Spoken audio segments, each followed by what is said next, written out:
So, John, as a little kid, I would naturally leave my body, what people call astral projection. So it was very normal for me to do that. In fact, that really was second nature. And so I knew from the very beginning that I was spirit or consciousness, and I never really developed an attachment or an identification to the body. And therefore, I was never really limited to what I call body consciousness. So this is how I sort of came into this incarnation. And I also had a memory, because I used to say as a kid that if I ever get sick, I'll just heal myself. Now, the mechanics or the metaphysics of that didn't really reveal themselves until I became permanently, air quotes, permanently paralyzed from the chest down. But I promise you, all this is planned. We all do this. I just happen to remember. And one way to really look at that is that my last name is Spina, which actually means spine.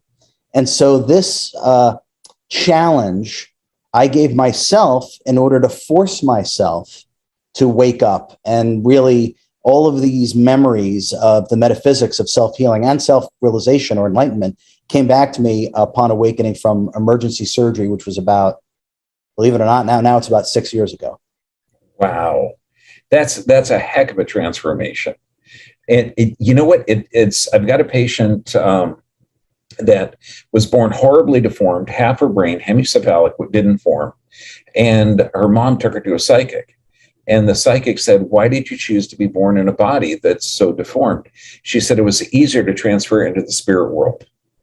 And I mean, that's goosebump stuff. Now, you ended up healing or discovering about healing. What's your concept of like how healing works? Yeah, that's the question, right? So the shortest answer I could give, John, is it is the deconstruction of the false self. Now, when I say false self, you can think of ego, right? The shadow self, what I call the ego mind identity. And I go into great detail what the ego mind identity really is. And it's the human character that we create upon losing consciousness by coming all the way down, so to speak, dimensionally and frequentially.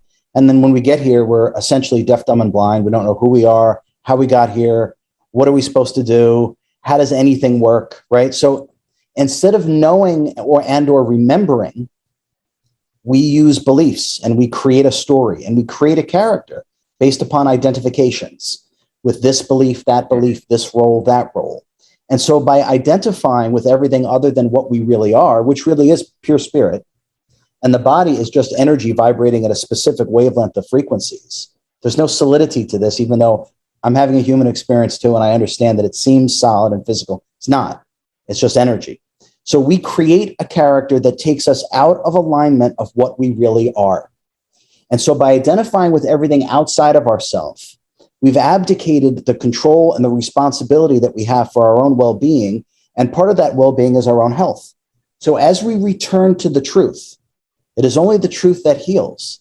And so by accessing what I call our true self through very simple exercises, we start to deprogram the subconscious patterned egoic mind that is essentially filled with all lies. And that's what beliefs, concepts, and ideologies are, especially what passes for medicine today. None of that is actually healing. Beliefs are not healing. Thoughts are not healing. Meditation returns you to what you really are. So it's a step-by-step process of simply breaking down the false self, returning to what you are, that state. And then from that state, that's the starting point. And then you could say from there, John, it's just a series of meditations that we can do that commands energy, channels energy, the same energy that we squander in thinking and emoting and doing all day long. You're simply going to use that same energy and pinpoint it directly to where it is that it needs to go in terms of healing and self-repair.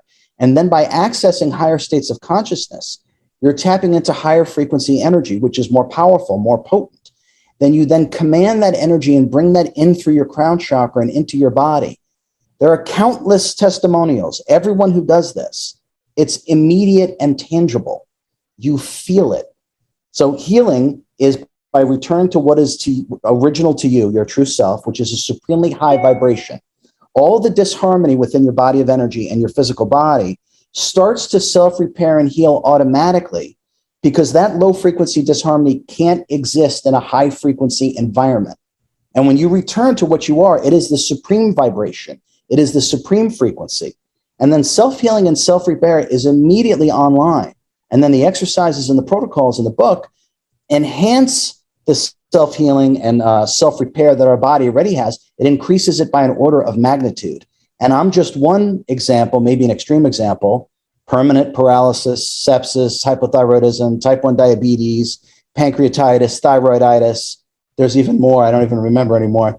But all of those things have been resolved. I certainly am not paralyzed. I walk around. I went for a jog today. Everyone can do this. They have been misprogrammed, utterly and completely misprogrammed. So we deconstruct all the false self, all the nonsense that we've been told to believe in, which disempowers us. And we return to what we are through meditation. And that's actually how healing really works.